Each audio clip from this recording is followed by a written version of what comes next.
आप सभी को नमस्कार। मैं पीयूष आज आप लोग के बीच में नई वीडियो के साथ एक बहुत बड़ी विडंबना। जिस देश को जिसके बाप ने ही बनाया, आज उसी देश ने उसे मौते सजा सुना दी। शेख हसीना जो एक्स प्राइम मिनिस्टर रही बांग्लादेश की, उनको वहां के जो सरकार है, वहां का जो कोर्ट है, उनको मौते सजा सुना दी है। अब ये मौत की सजा जो उनको मिली है, इसके पीछे का राज मैं बताऊंगा, लेकिन इसके पहले एक बहुत बड़ी दोस्ती और यारी का संकेत मैं आपको दे दूं। भारत पिछले 1 साल से शेख हसीना को भारत में छुपा के रखा है, छुपा के ही रखा है बोल सकते हो, क्योंकि उनकी बेटी गाजियाबाद इंदिरापुरम में रहती है, शायद वहीं पे वो हैं।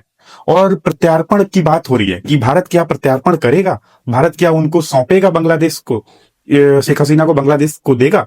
तो ये एक बहुत बड़ा अभी विडंबना चल रहा है कि ये दोस्ती, ये यारी इतना कैसे मेहरबान है भारत शेख हसीना पे। तो इसके पीछे का भी राज है। पाकिस्तान को 2 टुकड़ों में करने वाले इनके पिता ही हैं। जो पाकिस्तान इतने चौड़ी छाती करके चलता था, उसको 2 टुकड़ों में शेख हसीना के पिता ने ही किया। अवामी लीग के जो संस्थापक थे उन्होंने ही किया, और इसी का देन है कि भारत आज शेख हसीना पे मेहरबान है। अब ये सब घटनाएं कैसे हुई, क्यों इनको फांसी की सजा दी गई, क्या ऐसा हुआ कि 1 साल में ऐसा कुछ बांग्लादेश में हो गया कि आज विश्वास नहीं हो रहा। तो बांग्लादेश के पीछे चाइना और अमेरिका बहुत बड़ा पॉलिटिक्स कर रहा है, क्योंकि जो वहां के अभी मौजूदा प्राइम मिनिस्टर हैं वो कहीं ना कहीं इलेक्टेड नहीं है, वो जबरदस्ती सत्ता में बैठे हुए हैं। मोहम्मद यूनुस सत्ता में बैठे हुए हैं। ये जो आंदोलन हुआ था वो छात्रों के थ्रू स्टार्ट हुआ। छात्रों की कुछ मांगे थी और ये छात्रों की मांगे पूरा नहीं कर पाई अवामी लीग के जो सर्वोसर्वा थी, और वहां के जो प्राइम मिनिस्टर थी शेख हसीना। और इसके बाद वहां पे कुछ यूनिवर्सिटी, जिसमें से ढाका यूनिवर्सिटी के कुछ स्टूडेंट वहां पहुंचे और उनके ऊपर पुलिसिया कार्रवाई, दैट मीन्स कि पुलिस, आर्मी और तमाम मिलिट्री लगा दी और उनपे गोलियां चल रही।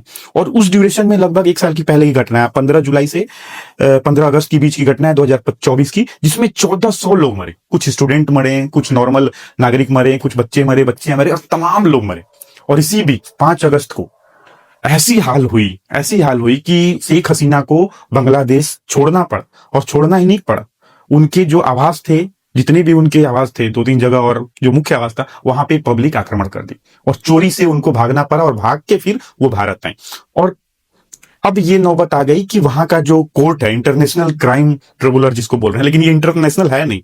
वहां की जो अभी करंट जो गवर्नमेंट है उसने इसको इंटरनेशनल नाम दे दिया, और वो भी करंट जो पीएम है वो इलेक्टेड नहीं है, वो जबरदस्ती 19 वहां बैठे हुए हैं। और ये अमेरिका और चाइना के उंगलियों पे नाच रहे हैं, साथ में पाकिस्तान को भी ये खूब सपोर्ट दे रहे हैं, और भारत से ये उम्मीद रख रहे हैं कि शेख हसीना को हमें वो दे दें, प्रत्यार्पण कर दें। लेकिन भारत अभी डटा हुआ है, देखना होगा कि क्या भारत देता है या नहीं।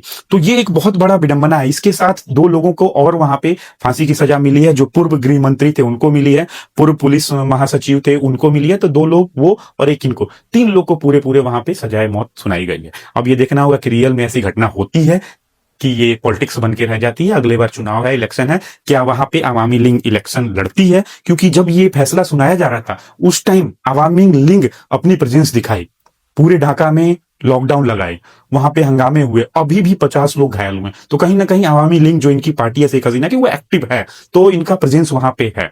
तो बांग्लादेश में स्थिति ये बनी हुई है, और अभी ऐसा लग रहा है कि कंडीशन कुछ भी हो सकता है। अगर आपको वीडियो अच्छी लगे तो लाइक करें, चैनल को सब्सक्राइब करें।